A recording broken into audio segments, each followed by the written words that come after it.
ప్రభునందు ప్రియమైన దేవుని బిడ్డలకు మన ప్రభువైన యేసు క్రీస్తు నామమున శుభములు కలుగునుగాక.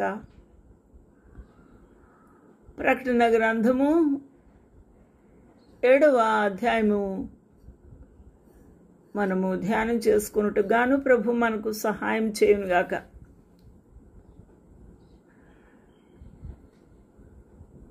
ఆ యేసు క్రీస్తు ప్రభు 6 ముద్రలు విప్పినప్పుడు 6వ ముద్రలో అల్లకల్లోలమైపోయింది.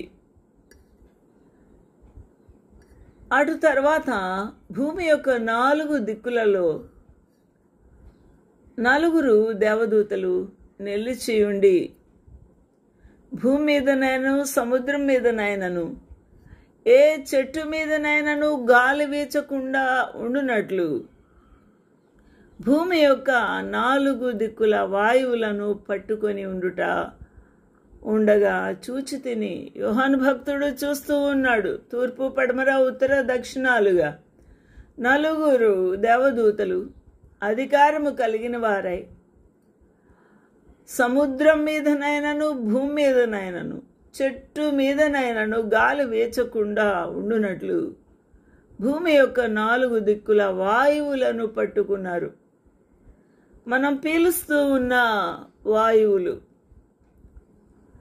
ఎన్ని రకాల వాయువులు మనం పీల్చుతూ వదులుతూ ఆ యొక్క ప్రకృతి అంతా ఆ వదిలిన కార్బన్ డైఆక్సైడ్ని పీల్చుకుంటూ మనకు ఆక్సిజన్ విడుదల చేస్తూ ఏ విధంగా ఈ ప్రక్రియ శ్వాస ప్రక్రియ కొనసాగుతుందో సర్వ జీవుల మధ్య ప్రాణుల మధ్య ఈ ప్రకృతి మధ్య జరుగుతున్న క్రియను ఆపివేయుటకు అధికారం కలిగిన వారై వాయువులు పట్టుకొనుటకు వారు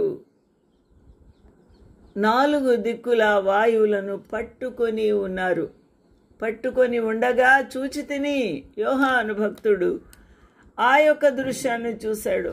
after these things I saw 4 angels standing on the 4 corners of the earth, holding the 4 winds of the earth, that the wind should not blow on the earth, nor on the sea, nor on any tree.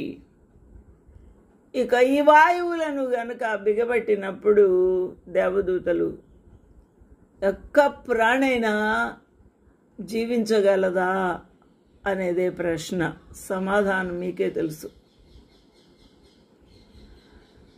2వ వచనం చూసినప్పుడు